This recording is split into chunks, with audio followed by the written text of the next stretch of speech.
Hello everyone, आज चाहिँ मसँग आइफोन 13 छ। सो म यसको अनबक्सिङ गर्न जान्छु। यो चाहिँ मैले इबो स्टोरबाट लिएको हो। सो यसमा चाहिँ पहिला जस्तो प्लास्टिकको ऱ्याप चाहिँ हुँदैन।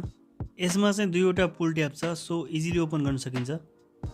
यो आइफोन 13 चाहिँ 128 GB भेरिएन्टको हो र यसको प्राइस चाहिँ 1,37,990 पर्छ। सो अब चाहिँ म बोट्टा खोल्दैछु।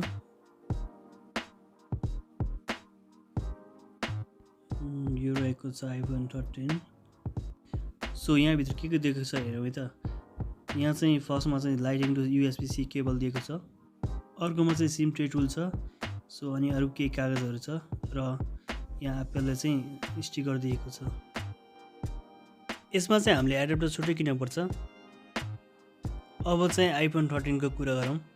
सो यसको कभर निकाल्छु म। अब यो फोनको कुरा गर्नुपर्दा चाहिँ यसको फ्रन्टमा चाहिँ 12 मेगापिक्सलको क्यामेरा छ भने ब्याक साइडको दुईटै क्यामेरामा नि 12 मेगापिक्सलको क्यामेरा छ र ब्याट्रीमा चाहिँ 3240 mAh को ब्याट्री रहेको छ। प्रोसेसरको कुरा गर्नुपर्दा चाहिँ यसमा चाहिँ एप्पल A15 बायोनिक चिपसेट रहेको छ। यो फोनको राइट साइडमा चाहिँ फोन लक अनलक बटन छ एन्ड यो फोनको लेफ्ट साइडमा चाहिँ silent mode button, volume up and down button र सिम ट्रे रहेको छ र तलपट्टि चाहिँ USB पोर्ट र स्पिकर रहेको छ। अब चाहिँ फोनलाई एक्टिभेट गर्न जाँदैछु।